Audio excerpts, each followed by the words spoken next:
నమస్తే, welcome to Suman TV. నేను విష్ణు. ప్రస్తుతంతో పాటు ప్రముఖ సర్టిఫైడ్ ఫినాన్షియల్ ప్లానర్ రాంప్రసాద్ గారు ఉన్నారు. వారితో మాట్లాడదాం. సార్ నమస్తే. సార్ నమస్తే విష్ణు గారు. రాంప్రసాద్ గారు, సాధారణంగా బ్యాంకులో వాళ్ళు కొన్ని ప్రాపర్టీస్ని వేలం వేస్తుంటారు. అంటే అవతల వాళ్ళు ఈఎంఐ కట్టకపోయినా, లోన్లు క్లియర్ చేయకపోయినా కొన్ని ప్రాపర్టీస్ని వేలం వేస్తుంటారు. సో ఇలా వేలం వేసిన ప్రాపర్టీసు తక్కువ ధరకు వస్తాయి కదా అని చెప్పి అక్కడికి వెళ్ళి ఆ వేలంలో ఉన్న ప్రాపర్టీస్ని కొనుక్కోవడం మంచిదే అంటారా? తక్కువకి వస్తున్నాయి కదా అని చెప్పి. అవును, తక్కువకి వస్తే కొనుక్కోవాలి కదా. తక్కువకి వస్తే కొనుక్కోవాలి కానీ ప్రాపర్టీ కూడా కొనుక్కోవచ్చు. ఎందుకంటే నార్మల్గా మనకి వేలంలో వచ్చే ప్రాపర్టీ అయినట్లయితే మార్కెట్ వాల్యూ కన్నా అట్లీస్ట్ ఒక 20% లోయర్ ప్రైస్లో వస్తుంది. డెఫినెట్గా లేని పక్షంలో ఎవరు కొనరు కదా. ఇంకోటి ఏంటంటే బ్యాంకర్స్ కూడా దాన్ని మార్కెట్ వాల్యూ కన్నా తక్కువలో అమ్మగలుగుతారు. ఎందుకు అమ్మగలుగుతారంటే ఒక బ్యాంకర్ లోన్ ఇచ్చినప్పుడు ఆ ప్రాపర్టీ యొక్క మార్కెట్ వాల్యూలో మ్యాక్సిమం 80% మాత్రమే లోన్ ఇస్తారు. వాళ్ళ సేఫ్టీ కొరకు ఫుల్ అమౌంట్ లోన్ ఇవ్వరు. ఫుల్ అమౌంట్ ఇస్తే కొన్నతనికి ఏం బాధ్యత ఉండదుగా, వద్దంటే వదిలేసి వెళ్ళిపోతాడు. అందుకనే 80% ఇస్తారు. రెసిడెన్షియల్ ప్రాపర్టీ అయితే ఇప్పుడున్న రూల్స్ ప్రకారం బిలో 30 lakhs కనుక ప్రాపర్టీ వాల్యూ ఉంటే ఇంచుమించుగా 90% వరకు లోన్ ఇస్తారు. 50 లక్షలు 75 లక్షల వరకు ఉన్నట్లయితే మీకు ఆ ప్రాపర్టీ వాల్యూలో 80% వరకు లోన్ ఇస్తారు. 75 లక్షల పైన ఉంటే ప్రాపర్టీ వాల్యూలో 75% లోన్ ఇస్తారు. అంటే బ్యాంకర్ ఈజ్ ఆల్వేస్ సేఫ్. కొన్న వ్యక్తి కట్టలేని పక్షంలో ఇప్పుడు 100 రూపాయల ప్రాపర్టీ 80 రూపాయలే కదా లోన్ ఇచ్చాడు, 80కి అయితే సులువుగా అమ్ముకోగలడు కదా. అందుకని వాళ్ళు సేఫ్ సైడ్ ఉంటారు. ఓకే, అది మొదటిది. అంటే బ్యాంకర్ ఎప్పుడు సేఫ్ ఉంటాడు. సో కాబట్టి డెఫినెట్గా అతనికి అప్పు ఎంత ఉందో అంత మీద ఎంత వచ్చినా ఆయన హ్యాపీనే. ఆక్షన్లో ఆ ప్రైస్లో అమ్మేస్తారు. అవుట్ స్టాండింగ్ లోన్ ఎంత ఉందో అంతలో అమ్మేస్తారు. యాక్చువల్గా ప్రాపర్టీ ఆక్షన్కి ఎప్పుడు వస్తుంది? ఒక 3 months పే చేయకపోతే నోటీసులు ఇచ్చి సర్ఫేస్ యాక్ట్ ఫాలో అయ్యి ఇంకొక 90 days ఫాలో అప్ చేసి రెస్పాండ్ అవ్వకపోతే ఏమీ పే చేయకపోతే మళ్ళీ అతనికి నోటీస్ ఇచ్చి మళ్ళీ ఆక్షన్ నోటీస్ ఆయనకి ఇచ్చి దాన్ని పబ్లిక్ నోటీస్ ఇచ్చి పేపర్లో అప్పుడు రావాలి ఆక్షన్. పేపర్లో కూడా ప్రకటనిస్తారు, చూస్తారు. అది ఇవ్వకుండా ఆక్షన్ అయిపోతే మళ్ళీ అతను వెళ్ళొచ్చు, పబ్లిక్ నోటీస్ ఇవ్వలేదని మళ్ళీ ఈయన ప్రాబ్లంలో పడిపోతారు. బహిరంగ ప్రకటన ఇవ్వాలి. బహిరంగ ప్రకటన తర్వాత ఆక్షన్కి వస్తారు. ఒకప్పుడు ఈ ఆక్షన్ అనేది అంత ట్రాన్స్పరెంట్గా ఉండేది కాదు, ఫిజికల్గా వెళ్ళి పార్టిసిపేట్. ఇప్పుడు ఈ ఆక్షన్ వచ్చేసింది. ఈ ఆక్షన్ ఇప్పుడు పెద్దగా మోసపోవడానికి లేదు. అప్పుడు అంతా కన్సోర్టియం బ్యాచ్ ముఠాలుగా ఫామ్ అయ్యి వాళ్ళే తక్కువ రేట్లో కొనేసేవాళ్ళు. ఒక సిండికేట్ లాగా ఫామ్ అయ్యి మేనేజర్ సపోర్ట్ చేయటం ఇవన్నీ ఉండే. ఈ మధ్య ఫ్రెండ్ ట్రైనింగ్ యాక్టివిటీ వింటాం కదా మ్యూచువల్ ఫండ్స్లో, అలానే ఆక్షన్లో కూడా ముందుగా ఇన్ఫామ్ చేయడం అన్నీ జరిగాయి. ఇప్పుడు ఈ ఆక్షన్ వచ్చింది.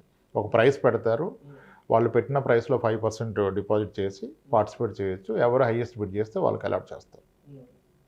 సో తక్కువ రేట్లో కొనుక్కోవడం మంచిదే.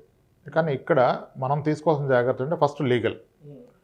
మోస్ట్లీ లీగల్ ఇష్యూస్ ఎప్పుడు వస్తాయంటే మీరు ఫ్లాట్ కానీ ఇండిపెండెంట్ హౌస్ కానీ కొంటే మేజర్గా రాకపోవచ్చు, మీరు స్థలాలు కొన్నప్పుడు ఎక్కువగా వస్తాయి లీగల్ ఇష్యూస్. స్థలాలు కొన్నప్పుడు వస్తాయి. ఈ డబుల్ రిజిస్ట్రేషన్ అన్ని రకరకాల ఇబ్బందులు ఉంటాయి మోస్ట్లీ. అంటే first of all banker loan ఇచ్చాడంటే లీగల్గా క్లియరెన్స్ ఉంటేనే ఇస్తాడు. కానీ ఆ బ్యాంకర్స్ని కూడా మోసం చేసే గనులు చాలామంది ఉన్నారు. కొంతమంది కొనే ఉద్దేశమే తర్వాత ఆక్షన్కి వెళ్ళిపోద్దని ఉన్నదానికన్నా ఎక్కువ ప్రైస్లో సంభవం. అంటే టెక్నికల్ లీగల్ వాల్యుయేషన్స్ అన్నీ ఉంటాయి, టెక్నికల్ వాల్యుయేషన్ వేస్తారు, బట్ అలా కూడా మిస్లీడ్ చేసుకుని ఉండొచ్చు. ఇంకోటి ఏంటంటే మీకు ఇలా తీసుకున్నప్పుడు అంటే బ్యాంకరు మీకు ఆక్షన్లో పెట్టినప్పుడు అతను ఒక ప్రైస్ కోట్ చేస్తాడు మీకు. ప్రిఫరబుల్లీ అతను అవుట్ స్టాండింగ్ ప్రైస్ అయితే మినిమం కోట్ చేస్తాడు. దాని మీద ఎవరు ఎక్కువకి వెళ్తే వాళ్ళకి ఇచ్చేస్తాడు. తర్వాత సెటిల్మెంట్ బ్యాంకర్ ఇష్టం. ఆ లోన్ తీసుకున్న అతనికి ఎక్స్ట్రా మనీ ఇస్తాడా లేదా అది పక్కన పెడితే ఇక్కడ మేజర్ ఇష్యూ ఏంటంటే ఆక్షన్ ప్రాపర్టీ కొనడానికి సేమ్ బ్యాంక్ అతను మళ్ళీ మనకు లోన్ ఇవ్వట్లా. కొనే వ్యక్తికి లోన్ అంతే కదా. ఇప్పుడు ప్రాపర్టీ అంటే 90% లోన్లోనే కొంటారు, ఒక 10% పీపులే క్యాష్ పెట్టుకుంటారు. అయితే ఇప్పుడు లోన్ రాదు అంటే నేషనలైజ్డ్ బ్యాంక్స్, మేజర్ బ్యాంక్స్ ఇవ్వవు లోన్స్ ఆక్షన్లో కొన్న ప్రాపర్టీకి. అక్కడ రూల్ ఏముంటుంది? పార్టిసిపేట్ చేయాలంటే 5%, అలాట్ అయితే వితిన్ 24 hours ఒక 20%, రిమైనింగ్ 80%కి ఒక 45 days ఇస్తారు. ఈ 45 daysలో మీరు లోన్ అన్నా తెచ్చుకోవాలి, కంప్లీట్ క్యాష్ అన్నా కట్టాలి. ఇప్పుడు ఏం చేస్తారు చాలామంది, ముందు ఆక్షన్లో కంగారుగా పార్టిసిపేట్ చేసి అలాట్ అయ్యాక 20% వేసి 80% లోన్కి ట్రై చేస్తారు. అప్పుడు లోను మేజర్ బ్యాంక్స్ ఇవ్వవు, నాన్ బ్యాంకింగ్ ఫైనాన్స్ కంపెనీస్ ఇస్తాయి. వాడు ఇచ్చినప్పుడు అడ్వాంటేజ్ తీసుకుంటాడు. వాడు ఏం అడ్వాంటేజ్ తీసుకుంటాడు? Higher rate of interest. ఎంత రేట్ ఆఫ్ ఇంట్రెస్ట్? నార్మల్గా 8% ఉంటే ఆక్షన్ ప్రాపర్టీకి 12% 13% ఇచ్చేస్తాడు. మరి 12-13 వస్తే మీరు సేవ్ చేసిన 30% ఇక్కడ ఇంట్రెస్ట్లో కట్టేస్తారుగా. అవునవునా. అది మొదటి ప్రాబ్లం. మీ దగ్గర క్యాష్ ఉంది అంటే తీసుకోండి. లోన్లో వెళ్తానంటే మళ్ళీ ఎన్బిఎఫ్సిలో హయ్యర్ రేట్ ఆఫ్ ఇంట్రెస్ట్ కడితే ఏదైతే ఆక్షన్లో సేవ్ చేశారో అది వెళ్ళిపోతుంది. అది మొదటి ప్రాబ్లం. ఇంకోటి, మీరు ఆక్షన్లో ప్రాపర్టీ కొన్నప్పుడు సేల్ డీడ్ రాదు, మీకు సేల్ సర్టిఫికేట్ వస్తుంది. బ్యాంకర్కి ఆ ప్రాపర్టీ మీద రైట్స్ ఉంటాయి కాబట్టి వాళ్ళు ఒక సర్టిఫికేట్ ఇస్తారు, ఈ ప్రాపర్టీ మీకు అలాట్ చేస్తున్నామని. ఆ సేల్ సర్టిఫికేట్ని మళ్ళీ ఎస్ఆర్ఓలో రిజిస్ట్రేషన్ చేసుకోవాలి, లేకపోతే దానికి వ్యాలిడిటీ ఉండదు. అలా సేల్ సర్టిఫికేట్ మీద కొన్న ప్రాపర్టీ మీద ఫ్యూచర్లో మళ్ళీ మీకు లోన్స్ రాకపోవచ్చు. ఫ్యూచర్లో మీరు ఆక్షన్లో కొన్న ప్రాపర్టీ మీద అంత ఈజీగా లోన్స్ రావు. ఒకవేళ వచ్చినా మీకు ఎన్బిఎఫ్సి నుంచి వస్తుంది. ఇక్కడ ప్రాబ్లం ఏమైందంటే, ప్రాక్టికల్ ఇష్యూ ఏమైందంటే, ఓవర్ లాంగ్ రన్లో మీరు ప్రాపర్టీ కొన్నారు, అద్భుతం, తక్కువ రేటు కొన్నారు, నీట్గా లోన్ కట్టుకున్నారు, అయిపోయింది. రేపు మీ పిల్లలు పెద్దోళ్ళు అయిపోయారు, వాడు ఎడ్యుకేషన్ లోన్ కావాలి, ఆడు కొలెక్టర్లు అడిగాడు, మీకున్నది ఒకటే ప్రాపర్టీ, మరి దీని లోన్లో పెడదాలితే వాడు ఇది ప్రాపర్టీ సేల్ డీడ్ లేదు కదా, సేల్ సర్టిఫికేట్ ఉంది, ఇది ఆక్షన్ ప్రాపర్టీ, నేను పెట్టుకోను కొలెక్టర్లుగా అంటే కాను, మీ పిల్లోడు భవిష్యత్తు పోయింది ఇంకా. సో కాబట్టి నేనేమనుకుంటా అంటే, పర్సనల్గా నా వ్యూ ఏంటంటే, మీరు కొనేది ఒకటే ప్రాపర్టీ జీవితకాలానికి, అది ఇదే అంటే కొనకపోవడం మంచిది. ఎందుకంటే మీ భవిష్యత్తు అవసరాలకు ఉపయోగపడకపోవచ్చు, మీ పిల్లల ఎడ్యుకేషన్ కానీ దేనికన్నా కొలెక్టర్ల కింద పనికి రాకపోవచ్చు. లేదండి ఇది నా ఫస్ట్ ప్రాపర్టీ ఎలాగో ఉంది, నాకు క్లియర్ ప్రాపర్టీ ఒకటి, ఇది ఇంకోటి తక్కువ రేట్లో కాబట్టి కొనుక్కొని రెంటల్ ఇన్కమ్ వస్తే చాలండి, నాకు ఏదో నా పెన్షన్లో ఉపయోగపడితే నా ఖర్చులు వెళ్ళిపోతే ఇప్పుడు డబ్బులు ఉన్నాయి కదంటే కొనుక్కోండి. కానీ ఇదే మీ మొదటి ప్రాపర్టీ అయి దాన్ని ఆక్షన్లో కొంటే మీ పిల్లల భవిష్యత్తు అవసరాలకు కానీ మీ అవసరాలకు కానీ ఫట్టుమని లోన్ రాదు. సో దాన్ని దృష్టిలో పెట్టుకొని కాల్ తీసుకోండి. ప్రిఫరబుల్లీ మీరు ఫ్లాట్ కొంటే లీగల్ అన్నీ చెక్ చేసుకోవాల్సిందే, సమస్య లేదు. మళ్ళీ మీరు లింక్ డాక్యుమెంట్స్, ఈసీ డాక్యుమెంట్ తీసుకొని అవన్నీ చూసుకోవాల్సిందే. 30 years ట్రాక్ రికార్డ్, ఏ కేసులను చూసుకోవాలి. బ్యాంకర్లు ఏమైనా చెప్తాడు కదా ఆక్షన్కి వచ్చినప్పుడు. సో అది చూసుకొని కొనుక్కోవచ్చు. కానీ ఇన్ కేస్ ఆక్షన్లో కొనేది మొదటి ప్రాపర్టీ అండ్ మీ జీవితంలో ఇంక తప్ప ఇంకో ప్రాపర్టీ కొనలేము, ఇదే మన లైఫ్ టైం ప్రాపర్టీ అయితే మాత్రం ఆలోచించి నిర్ణయం తీసుకోండి. లేదు ఆల్రెడీ ఒక ప్రాపర్టీ ఉంది, డెడ్ చీప్గా వచ్చేస్తుంది, నాకు 40% డిస్కౌంట్, నాకు 40 లక్షలు వస్తుంది, 70 లక్షల ప్రాపర్టీ, దాని రెంటే ఒక 25,000 వచ్చేస్తుంది కదా, లేదా వాటెవర్ 15,000 రెంట్ వచ్చేస్తుంది, నాకు హ్యాపీ అనుకుంటే తీసేసుకోండి. కానీ ఇది ఒక్కటే ప్రాపర్టీ నా జీవితకాలానికంటే ఆక్షన్ ప్రాపర్టీ కొనొద్దని చెప్తాను నేను. సరే, ఇప్పుడు ఆక్షన్లు తక్కువకు వస్తున్నాయి కదా అని చెప్పి ప్రతిసారి వెళ్ళి ఆక్షన్లో ఈ ప్రాపర్టీని కొనుగోలు చేయడం వల్ల అంటే ఫర్దర్గా మళ్ళీ ఎలాంటి ఇబ్బందులు వస్తాయి అంటే, మనకి వేలంలో తక్కువకు వస్తున్నాయి కదా, సరే నెలకు ఒకటి కొనేసుకుందాం కదా అని చెప్పేసి ఇలా వెళ్ళి కొనుక్కోవడం వల్ల ఫర్దర్గా ఏమన్నా ట్యాక్స్కి సంబంధించిన ప్రాబ్లమ్స్ ఏమైనా ఉంటాయా? టాక్సేషన్ పరంగా ఏం రాదు, ఎందుకంటే మీరు కొనేదంతా white money, bank loans transaction కదా. అంటే అన్లెస్ మీరు ట్యాక్స్ పే చేసిన క్లియర్ వైట్ మనీ ఉంటే తప్ప కొనలేరు. ఇప్పుడు మీరు సెల్లర్ దగ్గర కొంటే బ్లాక్ వైట్ ఏదో ట్రాన్సాక్షన్ ఉంటుంది, ఇంత క్యాష్ ఇంత అని. మీరు కొంటుంది బ్యాంకర్ దగ్గర కదా, ఆడికి అంతా మీరు చెక్అవుట్ డీడీనే ఇవ్వాలి. సో బ్లాక్ మనీతో ఆక్షన్ ప్రాపర్టీ కొనలేరు, వైట్ మనీతో కొనాలి. మీరు ఎన్ని కొన్నా ఎటువంటి ప్రాబ్లం లేదు.